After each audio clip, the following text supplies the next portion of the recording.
യൂദാവംശത്തിന്റെ സന്തതി, യാക്കോബിന്റെ വേരായവൻ വിജയിച്ചിരിക്കുന്നു. അവന് ചുരുൾ നിവർത്താനും സപ്തമുദ്രകൾ പൊട്ടിക്കാനും കഴിയും. വെളിപാട് 5:5.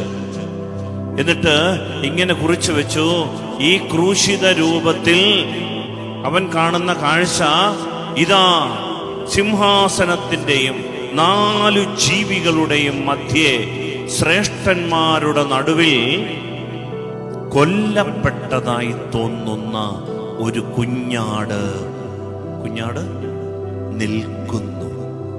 പ്രിയപ്പെട്ടവരെ, ഇവിടെ ഒരു ബലി അർപ്പിക്കുമ്പോ, അതാണ് അതിന്റെ പോയിന്റ്, ശ്രദ്ധിക്കണം. ഇവിടെ നീ ഒരു കുർബാന ചൊല്ലുമ്പോ ഈ 5-ാം അധ്യായത്തിൽ നടന്ന കാര്യങ്ങൾ സ്വർഗത്തിൽ നടക്കുന്നുണ്ട്.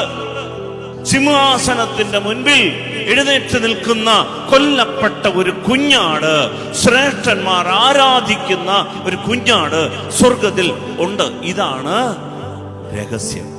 ഈ അടയാളങ്ങളിൽ, സൂചനയിൽ നിന്ന് സൂചിതത്തിലേക്ക് നമ്മൾ വളരണം. ഈ അടയാളങ്ങളിൽ നിന്ന് അടയാളം എന്തിനെ ചിഹ്നപ്പെടുത്തുന്നു, ആ യാഥാർത്ഥ്യത്തിലേക്ക് നമ്മൾ വരണം.